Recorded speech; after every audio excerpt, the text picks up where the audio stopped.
Have you ever wondered what really happens inside Ferrari when your two stars begin to lose faith? Today you will discover why Charles Leclerc proved Lewis Hamilton about the problems of SF25, and what he reveals about the future of the most iconic team of Formula One. The arrival of Lewis Hamilton to Ferrari was one of the most media movements in the recent history of Formula One. His signing generated immediate enthusiasm, both among fans and within the Scuderia, with the hope that the seven-time world champion will provide experience, leadership, and above all, results. But what should be the beginning of a new era for Ferrari soon became a technical and emotional nightmare. Since the first training of the 2025 season, the performance of the SF25 raised suspicions.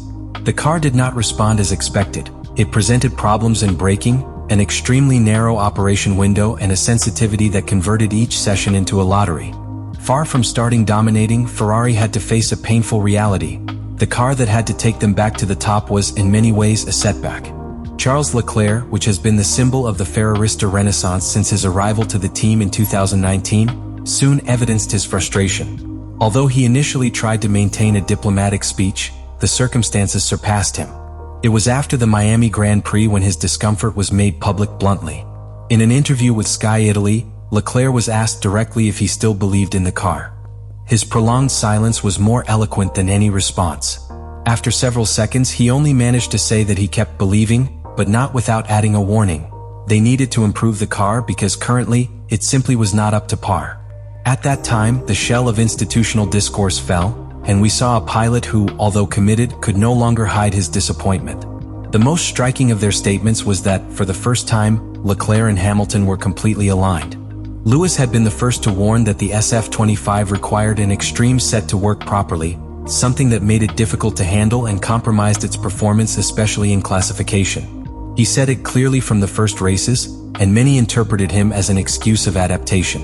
However, Leclerc more adapted to the car and with years of experience in the Scuderia validated word by word those criticisms. He confirmed that he had extracted all the potential of the car and that even so, it was not enough to fight in the upper part of the grille. When two elite pilots with different styles and trajectories coincide in their technical diagnoses, the alarm within the team must sound strongly. The seriousness of the problem was not limited to the sensations on the track. The figures also spoke for themselves. In Miami, Leclerc ended almost a minute of the winner of the race, a difference that in modern Formula One is simply scandalous for a tip team. Even more if it is considered that, according to comparative analysis, the SF25 lost 7/10 only in 4 curves compared to the Red Bull of Verstappen. This data does not leave the interpretation margin. The deficit is not punctual, it is structural. The car not only does not compete for victory, but seriously compromises the ability of its pilots to stay in the positions of honor. Leclerc's frustration in this context is understandable. And his decision to break the silence not only reveals the state of the car, but also the degree of despair that begins to settle within Ferrari. During the first weekends of the season, many thought that Hamilton's criticisms to SF25 were part of the natural process of adapting to a new team. It was easy to assume that a pilot with so many years in Mercedes needed time to become familiar with a completely different car. However, the constancy with which the British pointed to the same weak points in each session began to arouse attention. Hamilton did not complain about frustration, but by technical facts. He talked about a car that did not allow him to push in braking, which lost balance in high-speed areas, and that ultimately did not respond to his commands as a tip car should do it. What for some was an excuse soon became an impossible truth to ignore. The technical analysis confirmed his words. Alex Brundle, expert and commentator of Formula One, was one of the first to support with data what Hamilton had been denouncing. In the podcast F1 Nation, Brundle explained that the pattern was repeated by career. Lewis applied a slightly larger brake pressure on quick curves, and that simple gesture destabilized the car completely. In other words, the SF25 is so sensitive that small variations in driving deeply affect its behavior. While Leclerc, with its softer and more progressive style, manages to keep the car inside its narrow operational window, Hamilton fights with a car that does not tolerate the minimum deviation of its ideal configuration. This type of problem goes beyond fine adjustment. Talk about a base design with weaknesses. If a pilot like Hamilton, with 7 world titles and decades of experience to the highest level, cannot exploit the potential of the car, then the problem is not on the pilot, it is in the machine. And the most alarming thing is that, even with a more compatible driving style, Leclerc is also limited. He has said that he has already reached the roof of the SF25, which means that no matter how much they look for solutions in tuning, there is no margin of real improvement without structural changes. Leclerc and Hamilton thus converge in a devastating technical diagnosis. The SF25 is a difficult, fragile car in dynamic terms and with a design that penalizes the talent of its pilots instead of enhancing it. This highlights a much deeper problem within Ferrari. It is not simply running errors or failed strategic decisions, but about a design philosophy that is not working. The car demands too much to perform little, and that is the opposite of what a team needs that aspires to fight for championships. Therefore, when Leclerc confirms point by point what Hamilton had already exposed, the discussion ends. Hamilton did not exaggerate. I wasn't looking for excuses. I was describing a technical reality that is now evident to everyone. And in that mutual recognition, not only the debate about who was right is closed, but an even more disturbing question opens. If the two most experienced and talented pilots of the team cannot find solutions, who can do it? The consequences of this situation for Ferrari are not limited to a bad streak on the track. What is happening with the SF25 and its two-star pilots is generating an internal fracture that threatens to compromise not only sports performance, but also the stability of the long-term project. Ferrari began the season with high expectations. They came from a solid 2024 campaign, where they finished seconds in the Championship of Constructors, and Charles Leclerc was shown as a mature pilot, with multiple victories and a deep connection with the team. Hamilton's arrival should consolidate that progress, contributing experience and a winning mentality.